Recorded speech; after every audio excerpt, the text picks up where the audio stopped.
Hey y'all, welcome to Freedom Makers. I'm Amanda and today I'm making a dry shampoo using a recipe that I found from the doTERRA blog. I've been using this for a little while and I really like it, so I thought I'd share it with you guys today. I only wash my hair about twice a week because if I wash it more than that, the ends get really frizzy and dry, and I don't like that. Who does? So the ends of my hair are much healthier if I don't wash it as often, but that means that the top kind of gets a little bit ucky looking. You can see now I kind of need to wash it, but I'm going to let it go one more day. And so instead of having this greasy look, the grunge look at the top, I'm going to use this and just sprinkle it in, rub it in my hair, brush it through, and it looks good as new, I promise. And so there's a trick to having dark hair and using dry shampoo. I'm going to share that with you now, but I'm also going to give you guys a recipe if you have a lighter hair. Okay, for today's recipe, we're going to be using some arrowroot powder, some cocoa, rosemary, lavender, and peppermint oils.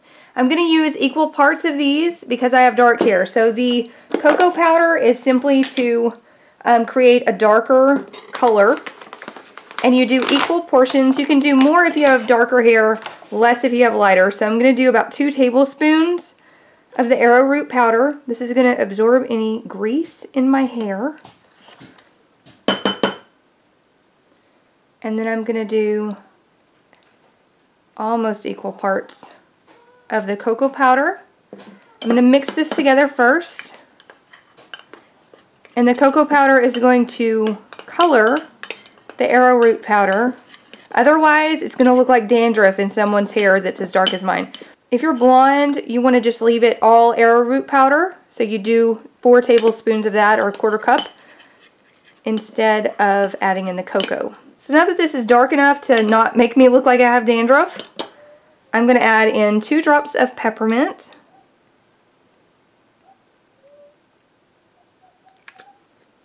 2 drops of lavender. Oh, that was 3. That's okay. Not to worry. And 2 of rosemary. These oils are all very, very good for your scalp. They can help to, to increase the rate of hair growth. Your hair follicles will love you, especially for that rosemary.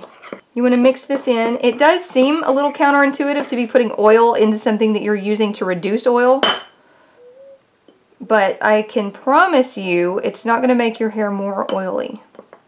You want to make sure that none of it clumps up.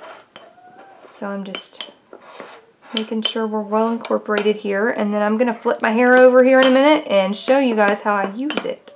Alright guys, I just have a little bit in my hand here, and I'm literally just sprinkling it over the top of my head. I'm going to rub this in.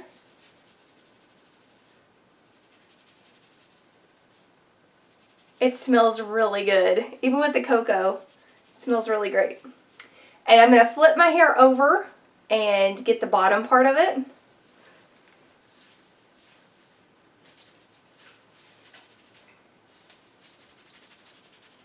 And voila, I've used a lot of different things for dry shampoo in the past, and this is hands down my favorite recipe. I have everything in stock at home already to make this. It's really easy, it's inexpensive, and I can use it as often as I need to. It smells great, so I don't mind going out in it, and it's just wonderful. And it's helped a lot because I have healthier ends now because I'm not washing my hair as often, and it feels great. The 3 oils that we use today are great for your scalp health, great for hair growth, so that's a plus.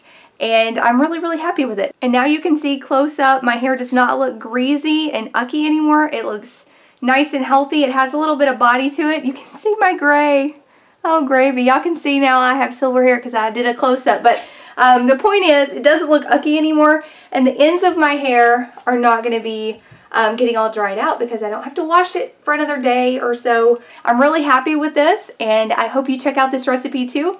I will list it in the description box below, so you can check that out if you want to. The doTERRA blog is a wonderful place for DIYs if you're wanting to do more things with your oils, and I really, really love it. I have found recipes for all kinds of different things that we've implemented in our home to save money and to live healthier. So thank you guys so much for stopping by. I'll catch you in the next video, and I hope you're having a great day.